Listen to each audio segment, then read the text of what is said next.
Hablando de ficción en general, tenemos una cantidad inconmensurable de historias a las que podemos recurrir. Lo interesante es que muchas veces las que logran destacar son las que llegamos a contar una y otra vez. Pero lo que evita que esto sea algo monótono es cómo cada autor logra dar un enfoque distinto a lo antes visto y presentar un objeto conocido con una visión, en ocasiones, totalmente distinta. Esta es mi nada sutil forma de decir que, aunque la Odisea esté basada en un poema épico que ha logrado sobrevivir a lo largo de literales siglos, esta versión cinematográfica dirigida por Christopher Nolan sí logra sentirse fresca e innovadora, no por cambiar algunos detalles de la obra original, sino que muchos de ellos son presentados con una lectura distinta a lo acostumbrado, o por lo menos diferente a las interpretaciones a las que yo he tenido acceso en el pasado.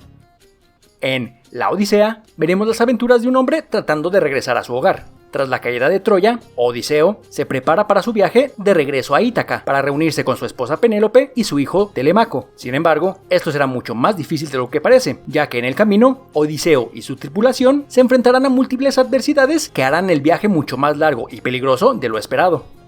Desde el inicio comenzamos a ver las huellas digitales de Christopher Nolan sobre toda esta producción, y no me refiero solamente al espectacular aspecto visual, con cinematografía y fotografía que son sorprendentes, sino al mismo tono que el director quiere darle a este antiguo y muy conocido relato. No creo que la palabra correcta sea realismo, estamos hablando de mitología clásica, con magia, dioses y un sinnúmero de elementos fantásticos, que son imposibles de eludir, pero esta visión de la Odisea quiere ser más aterrizada y verosímil, por llamarla de alguna manera, en un contexto que enfatiza más sus elementos humanos que los fantásticos. Tal vez piensen que mi visión es demasiado superficial o infantil, pero hasta ahora siempre había pensado en la Odisea de Homero como, llamémosle, el plano arquitectónico de toda historia de aventura habida y por haber, con un héroe valiente que se enfrenta a todo tipo de adversidades que logra superar gracias a ingenio, fuerza, suerte o, muchas veces, una combinación de todo lo anterior. Esto sigue presente en esta interpretación, pero gracias a un cambio de enfoque, esta, entre las comillas más grandes que puedan imaginar, sencilla aventura, se convierte en algo mucho más interesante de lo que yo mismo había considerado en el pasado. Un par de ejemplos, los cuales no creo que sean spoilers. Digo, si a estas alturas no están familiarizados con la obra original, simplemente no sé qué decirles. Elementos como la aventura de Odiseo y el Cíclope, o, más adelante, su tripulación siendo convertida en cerdos por Circe, toman un tono mucho más oscuro, a veces literal, no se ve un carajo en la cueva del Cíclope, pero a lo que me refiero es que estas y otras instancias se presentan más como historias de horror que como aventura, con violencia y hasta elementos de horror corporal que no podré olvidar en mucho tiempo, algo que se logra gracias a un cambio de perspectiva, no a libertades creativas que cambian radicalmente el texto original.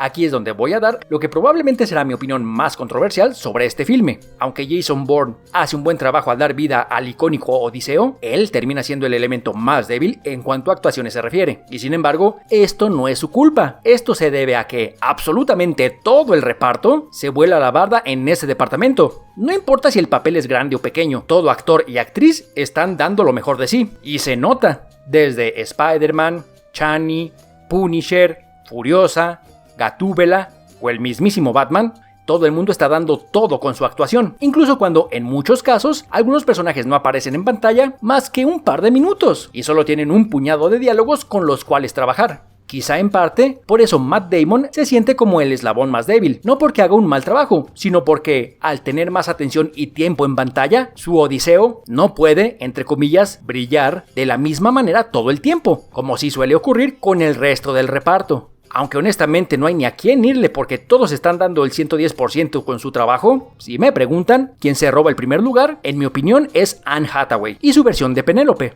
No es que haya dudas debido a su trayectoria, ella es una gran actriz, pero si no le dan un Oscar por su papel aquí, eso sería un crimen imperdonable. Otro detalle en que quizá no muchos estarán de acuerdo conmigo es esto. Aunque no hay un momento que realmente pueda llamarse lento o aburrido, la duración de casi 3 horas sí hace que la cinta se sienta pesada, por lo menos al entrar al tercer acto. Lo reconozco, quizá esa percepción de mi parte se deba parcialmente a mi déficit de atención, que ha sido corroído lenta pero concisamente por estar pegado a una pantalla más de lo debido. Pero cuando llegamos a la recta final, yo ya estaba listo para darle un poco más de prisa al asunto y salir del cine. Dicho esto, y por contradictorio que suene, es este tercer y último acto donde la visión del director se siente más clara, que logra poner a su versión de Odiseo y toda su historia bajo una perspectiva que nunca había considerado antes. No diré de qué se trata para que puedan descubrirlo por su cuenta, pero aunque ya me sentía cansado cerca del final, ese último acto es tan bueno que logró capturar por completo mi atención una vez más. Lo que digo es que, siguiendo mi costumbre de sonar totalmente contradictorio a mí mismo, aunque la película sí es demasiado larga, no me atrevería a cortarle ni un segundo, ya que todo termina funcionando como una máquina ajustada y perfecta, donde todo elemento funciona en sincronía uno con el otro, y alterar un solo y pequeño detalle terminaría perjudicando a todo lo demás.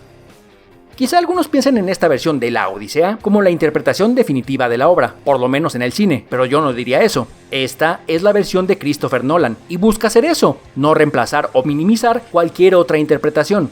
Esta versión de La Odisea quiere elevar más el elemento humano, cimentándolo en algo más verosímil que, sin eliminarlo por completo, ya que eso sería imposible, prefiere enfocarse en los elementos, entre comillas, más realistas que en los mágicos y mitológicos. Agreguen a esto las actuaciones, cinematografía y fotografía que te dejan sin aliento, y esta Odisea se vuelve un verdadero evento cinematográfico, uno de esos que se dan muy rara vez en estos días. No nos engañemos, la película sí es larga y muchos sí se sentirán cansados con semejante viaje, pero creo que al final vale la pena. Ya no sé qué más decir. Inserten el meme de "me atrapaste, ¿es cine?" aquí. La Odisea. 5 de 5. ¡Excelente! Hago hincapié en que esta es la versión de Christopher Nolan, porque la propia historia de La Odisea termina siendo tan versátil que cada artista que termine usándola como inspiración o adaptarla a su manera, siempre terminará con un resultado distinto. Digo esto porque las recomendaciones de hoy varían mucho en enfoque y calidad, pero son interesantes adaptaciones de mitología clásica. Jasón y los Argonautas. Sí, los efectos podrán parecer anticuados y el tono es más infantil, pero bastante divertida. Lo mismo podría decirse de Furia de Titanes de 1981, su remake del 2010, enfocado más en acción y efectos especiales, aunque a su manera es un producto de su época, termina siendo palomera y entretenida, aunque diría que eviten a toda costa su secuela del 2012. No sé cuál es el consenso en la actualidad, pero Troya fue controversial en su momento por enfocarse más en el espectáculo que en otra cosa, pero creo que funciona bien para pasar el rato y nada más. 300 tiene un lugar especial en mi corazón. Su secuela, 300, El nacimiento de un imperio, no está mal, pero se queda corta ante su predecesora. Es más, ¿alguien se acordaba de que 300 tenía una secuela?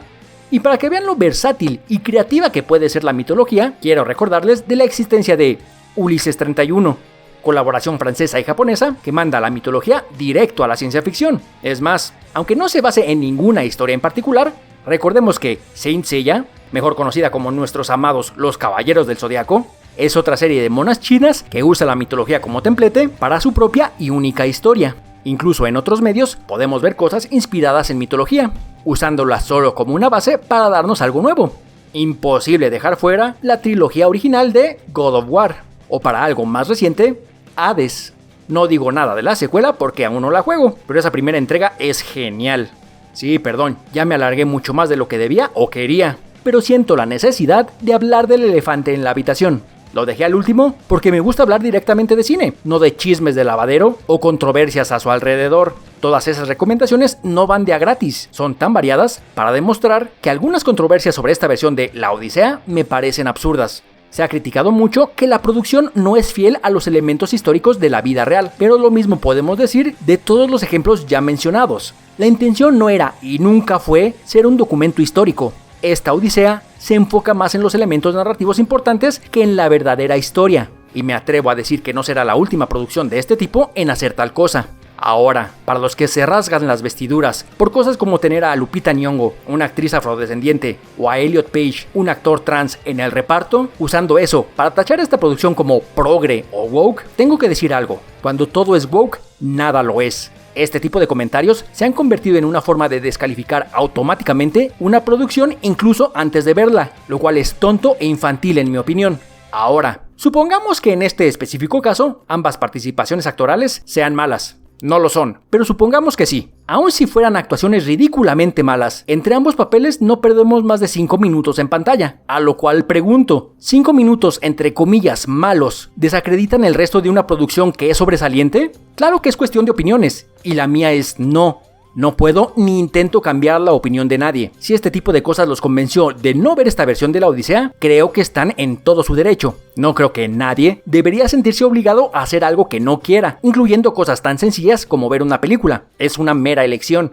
Lo que digo es que a una gran mayoría de los que tienen este tipo de opiniones, nunca les importó el arte. Han sido acondicionados de manera casi pavloviana a gritar woke a todo lo que no les guste y usar eso como justificación de ese mismo disgusto. Pero esto es una calle de dos vías. Igualmente, los que piensan que esta versión de la Odisea es innovadora y arriesgada por tener a una persona trans y a varias de color en el reparto, felicidades, también han sido acondicionados, aunque en el sentido contrario, para aplaudir cual focas amaestreadas cuando ven este tipo de detalles en una producción.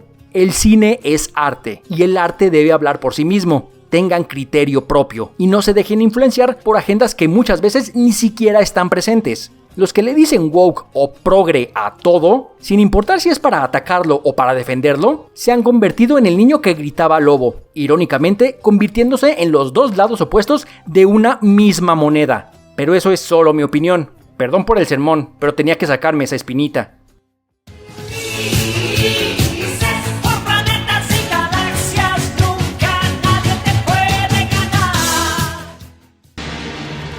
Ciudad de Troya, población 0. Ay, ahora podré regresar a Ítaca con mi dulce esposa Penélope.